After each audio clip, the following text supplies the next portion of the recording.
Alexis Bougeois, je viens de GRDF. Je suis ingénieur d'affaires filière sur la partie résidentielle. Donc, mon rôle, c'est d'accompagner l'ensemble des acteurs autour de la filière gaz sur le marché du résidentiel. Maintenant, on va parler un petit peu d'énergie, Alexis. On parle de biogaz. Alexis, j'aimerais qu'on en parle un petit peu. Heu, le biogaz, est-ce que c'est des ENR ou c'est pas des ENR? Ouais, merci pour cette question. Elle peut paraître candide, mais elle ne l'est pas. On entend gaz vert, biométhane, biogaz. On va remettre un peu les choses dans leur contexte très rapidement. Alors, le biogaz, il est divers, il est varié et il peut venir de plusieurs sources. Et il n'y en a pas un seul en fait, c'est les gaz verts, c'est pas le gaz vert. Pour autant, on va s'attacher à parler de la méthanisation essentiellement. Pourquoi? C'est le plus gros potentiel pour la filière et c'est à l'heure actuelle le plus mature et le plus développé. Donc on va vraiment parler de la méthanisation, aussi appelée biométhane ou biogaz avant épuration, au titre du gaz vert. Et donc le gaz vert, c'est bien une énergie locale. Oui, effectivement, tout à fait, Xavier, c'est une énergie locale. C'est pas que GRDF qui le dit, hein, c'est le gouvernement, c'est le ministère de la transition énergétique, c'est l'ADEME. Et pourquoi est-ce que c'est une énergie renouvelable, bien que ça dégage du carbone? C'est une énergie renouvelable parce que les entrants, donc ce qui va permettre de créer ce biométhane, sont les résidus de l'agriculture, de l'industrie agroalimentaire, mais également les bouts de stations d'épuration et également les déchets des collectivités et des ménages. Donc on contribue tous indirectement dans cette salle à créer du biométhane. Donc tous ces entrants sont rentrés dans des méthanisateurs, donc qui est le concept juste de laisser ces matériels se dégrader à une température de 38 degrés de manière hermétique. Tout ça va permettre de créer ce qu'on appelle le biogaz, et c'est ce biogaz qui, après épuration, odorisation, va permettre d'avoir le biométhane, ce qu'on appelle le gaz vert. L'étape de méthanisation, elle va aussi créer ce qu'on appelle le digestat, qui va être la récupération des éléments qui ont permis la méthanisation mais qui ne se sont pas transformés en gaz, qui eux-mêmes vont être réutilisés en épandage du digestat, donc qui va éviter la consommation de fertilisants qui pourraient être chimiques. Si on prend l'ensemble de la chaîne, on a 23,4 grammes de CO2 équivalent par kilowattheure, ce qui nous place à peu près au même niveau qu'une ENR classique. Savoir que ce chiffre prend en compte, Tu ce chiffre-là pour dire c'est quoi ça, ce chiffre? Ça représente quoi? c'est le taux de CO2 qui est rejeté. C'est le taux de CO2, C'est OK. le taux de CO2 qui est rejeté, en sachant que ce chiffre-là est pris sur la chaîne globale qui prend en compte la partie digestat, donc les économies qu'on aurait fait en carbone. Vous pourrez avoir d'autres chiffres de temps en temps qui sont de l'ordre de 44,4, qui là ne prennent pas en compte les économies faites en rejet de carbone sur l'ensemble de la chaîne. Donc voilà, l'ADEME parle de temps en temps de 44,4, des fois on parle de 23,4 quand on prend l'ensemble de la chaîne en considération. Et donc le biométhane est bien une énergie renouvelable. Ça me semblait important de le replacer en début de conférence, hein, parce qu'on est là dans le cadre d'un changement climatique, d'une transition à mettre en œuvre, d'une certaine urgence climatique aussi. Et donc on parle souvent d'extinction des gaz fossiles, d'essayer de limiter les gaz fossiles. Et pourtant, GRDF est invité par l'Agence parisienne du climat autour de cette conférence. Parce que le gaz, il a aussi un avenir autre que fossile, et il y a le gaz vert et les gaz verts. Quand on regarde, on parle de gaz vert, ça c'est pour lui donner un peu son origine, mais quand on regarde la molécule, quand vous parlez méthane, c'est un atome de carbone et 4 atomes d'hydrogène, c'est du CH4, c'est la même Ouais, chose, c'est ça exactement ça ça. reste la même molécule quand même, C'est hein? la même molécule, c'est exactement la même chose, ce qui permet d'ailleurs de l'utiliser exactement dans tous les appareils existants. Il n'y a pas besoin de transformer son appareil. La seule différence, c'est que le CO2, il a été capté par les végétaux. Donc ça, c'est plutôt une source fiable. Et l'ensemble de la production compense le CO2 qui est dégagé. Et donc le gaz vert, c'est une énergie renouvelable et qui est réelle en plus. Elle est en plein essor, hein, c'est pas que sur le papier. À l'heure actuelle, il y a 703 sites d'injection, dont 586 qui sont sur le site exploité par GRDF, donc de distribution. Les autres sont sur le site de transport. Ça correspond à 12,9 TWh par an de capacité de production. C'est 2 réacteurs nucléaires. Vous avez 3 millions de logements neufs en équivalent de consommation. Et donc, c'est 2,6 millions de tonnes de CO2 qui ont été évitées en 2023. On est sur une dynamique assez forte, hein, comme vous pouvez le voir sur la petite carte de France. Il n'y avait pas grand-chose en 2018. En 2024, il y en a beaucoup plus qui vont pouvoir en plus accroître leur production. Et on a une ambition assez forte, hein, GRDF, mission décarbonation, c'est aussi 20 de gaz vert dans les tuyaux en 2030 et une ambition de 100 en 2050, qui est possible au vu de l'ensemble des potentiels de production de gaz vert et qui est la cible de GRDF. J'ai fait volontairement un petit clin d'œil quand même sur la situation francilienne. On a tendance à penser que le gaz vert, c'est forcément dans les milieux très ruraux, éloignés des grandes villes. Absolument pas. Déjà, l'Île-de-France est un milieu rural, en grande partie. Et ensuite, en Île-de-France, il y a déjà 58 sites qui injectent du biométhane dans le réseau de gaz. Et donc 44 qui sont sur le réseau exploité par GRDF. C'est 265 000, un peu plus de 265 000 logements qui sont donc alimentés, qui pourraient être alimentés par du gaz vert. Ça correspond aussi à 4250 bus au bio-GNV, parce qu'il faut savoir que le gaz vert, il peut aussi être utilisé dans le cadre de la mobilité via le bio-GNV. Juste en très rapide synthèse, hein, le gaz vert, c'est bien une énergie renouvelable. Elle a exactement les mêmes caractéristiques que le gaz naturel. Il est produit localement, ça c'est la grosse différence. On n'a pas besoin de l'importer, on n'est pas dépendant de contrats avec des pays étrangers par exemple, et permet d'avoir une certaine autonomie sur notre production d'énergie en gaz. Il peut être utilisé dans le transport de marchandises et de personnes. Il est parfaitement compatible avec tous les équipements au gaz existants, ça ne nécessite aucun réglage sur les chaudières. Et le gaz vert, il prend progressivement la place du gaz naturel avec une ambition de 100% en 2050. Et c'est une réalité pour tous. Plusieurs fournisseurs proposent déjà des offres de gaz vert aux particuliers, aux entreprises et aux collectivités. Oui, je peux vous poser une question en termes de coût, de production ou de vente? Est-ce que ce gaz, finalement, il a les mêmes coûts, et il est vendu au même prix? Alors, je ne vais pas parler de la vente en direct parce qu'on a un rôle de distributeur Ouais. uniquement et la partie vente d'énergie dépend des fournisseurs. Donc chaque fournisseur est en droit de proposer une offre gaz vert au prix qui lui semble la plus pertinente. Pour autant, c'est cadré. C'est à l'heure actuelle un peu plus cher que le gaz normal sur les fournisseurs. Pas excessivement, contrairement à des croyances, hein, on n'est pas du simple au double, on arrive à avoir des augmentations qui sont de l'ordre de 5-6%. Certains fournisseurs vont à 15% un peu plus cher, mais c'est une réalité. La seule limite qu'il va y avoir à l'heure actuelle, c'est la quantité qu'on en produit et qu'on va être en capacité de vendre en garantie d'origine parce que ça se revend en notion de garantie d'origine contrôlée, gaz vert. Et donc à l'heure actuelle, on n'en produit que 3% dans l'ensemble du réseau. Donc c'est ces 3% qui sont après redonnés pour la vente auprès des fournisseurs. Mais peut-être qu'aujourd'hui, comme, finalement la production est maîtrisée, hein, si j'ai bien compris, on a la matière première, donc on peut produire, en termes de spéculation sur les tarifs, finalement on n'est pas soumis, aux enjeux qu'il peut y avoir quand on achète du gaz, à l'extérieur finalement de la France. Non, en effet, beaucoup moins, on va être beaucoup moins soumis aux différentes crises énergétiques qui peuvent exister, hein. Il n'y a pas si longtemps que ça, il y a quand même une crise qui est encore en cours en Ukraine et en Russie qui a eu un impact sur le prix et l'envolée des énergies. Par rebond, ça va avoir potentiellement un impact, une question d'offre et de demande, mais comme il est produit localement avec des origines qui sont complètement contrôlées et qui sont malheureusement aussi sans limite, c'est que c'est produit à base de nos déchets, et nos déchets, c'est presque une énergie infinie. Donc on n'a pas cette difficulté-là sur la maîtrise du prix. Merci, Alexis, là, pour ces précisions. La solution pour les remplacements de chaudières, parce que finalement, les copropriétaires, qui sont, dans leur bâtiment, ils ont soit des chaudières individuelles, soit des chaudières collectives, hein. Je parle pour ceux qui ont du chauffage gaz, hein, bien sûr. Tout à fait. Et donc en fonction du type de chaudière, qu'ils ont, du coup, les solutions sont différentes, bien sûr. Oui, tout à fait. Alors en effet, il y a deux grandes catégories de chauffage sur le bâtiment collectif. Chaudière individuelle, chacun a une chaudière dans son appartement qui va produire l'eau chaude et le chauffage, potentiellement, et chauffage collectif. Sur le chauffage individuel, il y a encore deux distinctions qu'on fera par la suite.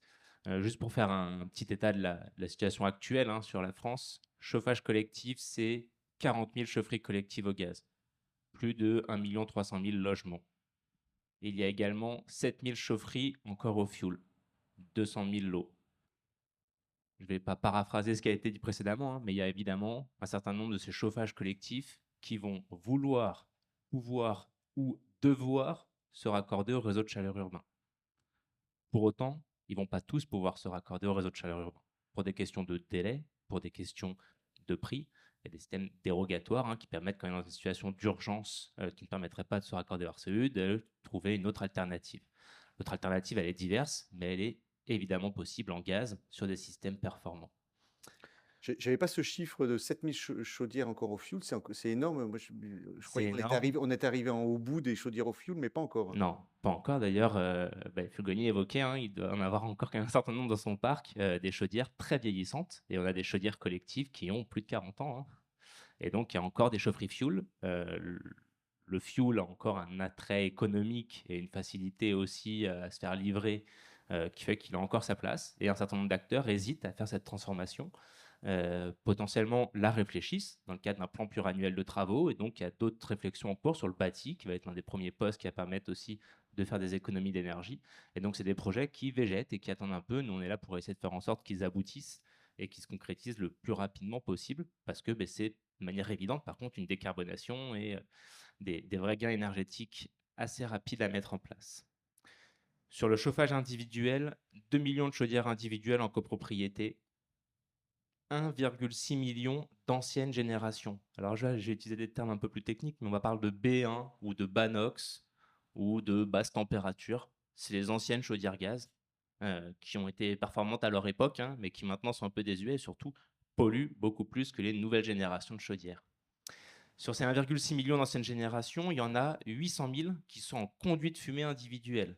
On commence à rentrer un peu dans la technique, hein. Chauffage individuel, où on évacue les produits de combustion, la fumée de ces chaudières, à travers un conduit de fumée individuel. Il y en a 800 000 en conduit de fumée collectif. On rentrera par la suite dans le détail, on va commencer quand même par le chauffage collectif. Et donc sur le chauffage collectif, la posture de GRDF à l'heure actuelle, hein, c'est d'accompagner l'ensemble des clients sur avant tout les optimisations de chaufferie existantes. Alors là, on laisse aussi parler les experts, hein, les exploitants de chauffage. Je laisserai la parole par la suite, hein. Il y a des choses évidentes qui font partie de leur métier et de leur domaine de compétences. Nous, on va avoir un rôle de soutien et de communication et de conseil par rapport à ça. On a notamment un grand manifeste, des 10 gestes pour faire des économies d'énergie sur le chauffage collectif, qui sera présent à la suite dans la présentation que vous recevrez suite à la conférence. On va aussi faire le lien avec l'exploitant. L'exploitant, il est des fois face aussi à des syndics de copropriété qui ne comprennent pas ou qui mettent en doute sa parole ou ses préconisations. Et donc nous, on va venir appuyer ou pas à travers nos ingénieurs énergéticiens certaines postures et les différents gestes qui sont possibles dans l'optimisation de chaufferie. Je ne vais pas faire le détail de ces gestes, parce que je pense que Phil Gagné en parlera mieux que moi, mais il y a des choses assez rapides à mettre en place qui permettent des gains significatifs, dont une des premières choses qui a été évoquée en introduction de cette conférence, hein. Baissons de 1 degré la nuit et rajoutons un legging ou des chaussettes, on va faire des économies immédiates sans avoir à toucher au poste de chauffage ni à la chaufferie. Je parle bien d'optimisation des chaufferies parce que ça ne se passe pas que dans la chaudière et ça se passe dans tout ce qu'il y a autour également de la chaudière. Il y a évidemment des actions qui sont faisables sur la chaudière, mais il y a tout ce qui va être les actions autour et sur l'ensemble de la chaufferie. Ensuite, si on parle des chaufferies collectives fuel et des rénovations d'anciennes chaufferies gaz, quand le RCU sera écarté ou pas envisagé ou pas envisageable, Le RCU, oui, réseau de chaleur urbain, pardon, ouais. fais bien de me le préciser. Il y a des solutions en gaz qui existent. Il y a la chaudière THPE. Alors, c'était évoqué au tout début via le GCCP sur les pertes de chaleur qui existent et les pertes sur les fumées qui sont chaudes. La chaudière à THPE, elle récupère cette chaleur perdue habituellement. Et donc, elle va permettre d'avoir une chaudière bien plus performante. C'est des gains qui vont de 15 à 20% par rapport à une chaudière un peu plus ancienne. Et sur des chaudières très anciennes, on peut monter jusqu'à 30%. Et il y a la solution hybride. Et ça, on en parlait peu jusqu'à maintenant. Ça se développe de plus en plus. Il y a eu une grande mode aussi à un moment de la pompe à chaleur ELEC. On parlait beaucoup de la PAC. Et ils se sont rendus compte que elle avait aussi ses limites, la PAC. Quand il fait très froid et qu'on a un besoin en eau chaude sanitaire, elle ne répond pas aux besoins. Et par contre, la coupler et l'hybrider avec une solution gaz à condensation, ça devient très performant énergétiquement. On va avoir en période hivernale et quand les températures sont basses, la chaudière à condensation qui va jouer son rôle et permettre d'avoir une eau chaude sanitaire, et des convects sur les parties un peu plus chaudes à partir du printemps et sur l'été, uniquement la pompe à chaleur qui va, elle, fonctionner. Donc, c'est ces solutions hybrides qui permettent d'atteindre des gains énergétiques très intéressants et qui rentrent dans toutes les études qui peuvent être faites par une AMO ou un bureau d'études qui vous accompagnera sur la recherche d'aide auprès de France Rénov et des agences parisiennes du climat. On a parlé d'un seuil d'économie d'énergie à atteindre en envisageant le bâti plus la rénovation des chaufferies. Ce seuil est très souvent atteignable et permet d'avoir des aides financières pour mettre en place les travaux. Maintenant, on va reparler de la chaudière individuelle en copropriété. Et celle-ci, elle me tient particulièrement à cœur parce qu'il y a tout le potentiel et les choses mettent un peu de temps à se mettre en œuvre. Et les choses, elles mettent du temps à se mettre en œuvre parce que aucun doute sur la qualité des chaudières ATHPE et des gains que ça apporte. Sur une passoire énergétique, c'est une étiquette DPE de gagné juste en changeant la chaudière. Par contre, c'est un équipement individuel et avec une prise de décision qui est souvent en lien avec le collectif. Là, ça devient plus compliqué. N'importe qui est dans un logement collectif et qui a vu les AG et les syndics de copropriétaires sait que c'est des sujets qui ne sont pas faciles à aborder. Tout le monde n'a pas les mêmes intérêts. Entre le propriétaire qui met en location son logement et qui veut absolument descendre son étiquette et son diagnostic pour pouvoir continuer à le louer, entre les gens qui viennent de faire potentiellement un changement de chaudière, par une ancienne génération, parce que c'est ce que leur a proposé l'installateur à cette époque, les avis et les intérêts peuvent diverger. Donc là, il faut vraiment aborder le sujet de manière collective. C'est très important parce que la pose de cette chaudière à condensation, elle nécessite, dans le cas des conduits collectifs, de rénover le conduit d'évacuation de fumée. Sur le cas d'un conduit de fumée individuel, des solutions qui sont assez maîtrisées, le tubage du conduit existant. On va utiliser ce que vous appelez des petites cheminées qu'on voit maçonnées souvent sur les immeubles et qui montent sur les toits. On va juste mettre un tube dedans qui va permettre d'évacuer des fumées de chaudière à condensation. Donc, c'est des fumées qui sont beaucoup plus froides et qui peuvent en plus avoir du liquide qui se forme, comme toute condensation. Et donc, il faut tuber ce conduit existant. Il y a une autre solution qui est le percement de la façade et la mise en place d'une ventouse. Là, c'est un choix individuel, c'est un coût qui va être aussi porté par un particulier. Ça nécessite quand même l'accord des syndicats de copropriété, évidemment une déclaration de travaux préalable. On ne peut pas percer les façades partout, dans n'importe quel bâti. Si on pense à Paris et le lieu qui nous accueille pour cette conférence aujourd'hui, je pense qu'il n'y a pas beaucoup de logements qui auront l'autorisation de percer en façade, en rue, au vu des bâtiments haussmanniens ou des vieux bâtiments dans lesquels on peut être. Mais c'est faisable et c'est fait de manière autonome. Sur le cas d'un conduit de fumée collectif, il faut faire une rénovation globale du conduit collectif. Et là, ça se décide en AG avec un corps du syndic des copropriétaires. Et donc, il faut que ce soit porté par le syndic de copropriété. Il y a encore toujours la solution sur un conduit de fumée collectif de décider de se déraccorder du conduit de fumée collectif et d'aller faire un percement en façade et la mise en place d'une ventouse. Attention, les percements en façade et mise en place d'une ventouse, ça dépend évidemment de où est située votre chaudière dans votre logement aussi. Si la chaudière individuelle, elle doit traverser le salon, la chambre parentale avant d'arriver sur la façade, personne n'a envie d'avoir un tuyau d'évacuation de produits de combustion au milieu de son salon et au niveau de son plafond. Donc c'est évidemment des situations, il faut faire une étude, il faut observer ce qui se passe et après s'interroger sur les différentes solutions qu'on peut mettre en place. À savoir que, et là je vais piquer aussi la petite phrase que j'ai vue juste avant, un bâti, une solution, chaque bâti, une solution. C'est Saint-Gobain qui disait ça, qu'on était fiers de la diversité de notre bâti en France. On en est fait très fiers, mais ça amène à des situations très différentes sur l'évacuation des produits de combustion, donc des conduits de fumée. On a des conduits individuels sur tous les bâtis qui sont un peu datés, qui datent d'avant 1948. C'est l'image qu'on voit en bas à C'est gauche. l'image qu'on voit en bas à gauche, tout à fait. Levez juste les yeux en l'air quand vous baladez dans une ville quelle qu'elle soit. Quand vous voyez plein de petites cheminées rouges sur un toit, c'est des conduits de fumée collectifs, il n'y a pas de doute. C'est des conduits de fumée individuels, il n'y a pas de doute, excusez-moi. Quand on monte sur le bâti un peu plus récent, donc à partir des années 60, début des années 70, jusqu'aux années 2000, on a développé beaucoup plus de conduits collectifs, dits Chinte ou Alsace. L'idée n'est pas de faire un cours sur les conduits collectifs, mais sachez que ça existe. Là, c'est simple, on regarde sur les toits, en général, il n'y a qu'une ou deux cheminées sur l'ensemble d'un toit. C'est qu'il y a un conduit collectif qui aime utiliser plusieurs chaudières individuelles. Et il y a la situation un peu plus récente, à partir des années 90 jusqu'à 2004, où là, on a mis en place des conduits collectifs qui s'appelaient Alvéole Technique Gaz, 3CE tirage naturel, VMC. VMC, ça parle à tout le monde parce que ça permet aussi en plus de ventiler les logements, extrêmement important en termes de performance énergétique d'ailleurs, la ventilation de son logement. N'allez pas bloquer l'air qui passe sous vos portes, ne bloquez pas les grilles d'aération. C'est important pour la performance générale du logement et pour la chaudière qui fonctionne avec une entrée d'air également.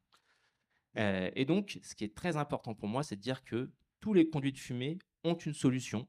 Certains ont des contextes plus compliqués. Des fois, il faut hybrider les solutions avec du percement façade et de la ventouse, plus une rénovation du conduit de fumée. Mais à l'heure d'aujourd'hui, il existe une solution dans toutes les situations. Et je me suis permis de mettre la VMC un peu en surbrillance parce que c'est très récent. Jusqu'à maintenant, il n'y avait pas de solution en VMC. Il y en a une maintenant qui est en ATEX et qui devrait bientôt passer en avis technique d'exploitation normalement d'ici début 2025, voire fin 2024. Il y a systématiquement une solution. Donc si au sein de vos copropriétés, dans vos réflexions, vous avez cette volonté de décarboner en changeant les chaudières individuelles, rapprochez-vous des différents acteurs, rapprochez-vous de GRDF, mais aussi de Coach CoPro qui pourra vous aiguiller potentiellement sur cette thématique-là. Et c'est vraiment important parce que c'est faisable. On voit à l'heure actuelle encore beaucoup trop d'anciennes chaudières qui sont installées. Alors, savoir que sur les conduits individuels, c'est interdit. On ne peut plus mettre de chaudière ancienne génération. Ce n'est pas possible, sauf dans le cas bien particulier des conduits de fumée qui font plus de 10 mètres.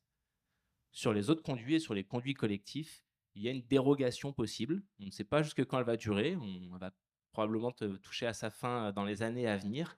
Et donc, anticiper ces sujets-là parce que c'est des études qu'il faut faire, c'est un choix collectif, et donc ça passe en AG. On sait que le process de décision en AG peut prendre du temps. Donc vraiment, ne mettez pas ça de côté et anticipez-le au maximum. Quand la fin de chaudière, la fin de dérogation pour mettre des anciennes chaudières arrivera, il n'y aura plus qu'une seule solution pour être réactif. Ce sera l'électrification en masse avec des grille-pains qui ont une performance énergétique très très contestable et qui en plus, même dans le cas du mix énergétique, ne sont pas souhaités par le gouvernement dans le cadre de la transition énergétique. Donc voilà, c'est un sujet important parce qu'on souvent on botte en touche. J'ai une chaudière individuelle, mais pour pouvoir la changer, il faut que j'ai l'accord de l'ensemble des copropriétaires. Ça va être trop complexe, on ne le fait pas, on passe à autre chose. Abordez le sujet, abordez-le au sein des AG, demandez à être accompagné pour qu'on puisse nous porter le sujet. Et il y a largement matière à faire, toute la technologie est maîtrisée, les installateurs maîtrisent aussi la pose de ces technologies-là, les fabricants, que ce soit la fumisterie ou les fabricants de chaudières, ont adapté l'ensemble de leur fabrication pour que ce soit compatible. Donc n'hésitez pas et n'ayez pas peur sur ces chantiers-là, il faut les aborder. Savoir que c'est des chantiers qui sont très simples à mettre en place par la suite. La rénovation d'un conduit de fumée, c'est 2 jours, allez, 3 jours dans les situations les plus complexes. L'installation de la chaudière individuelle THPE, c'est quelques heures. Et c'est vraiment des chantiers qui sont maîtrisés par l'ensemble de la profession.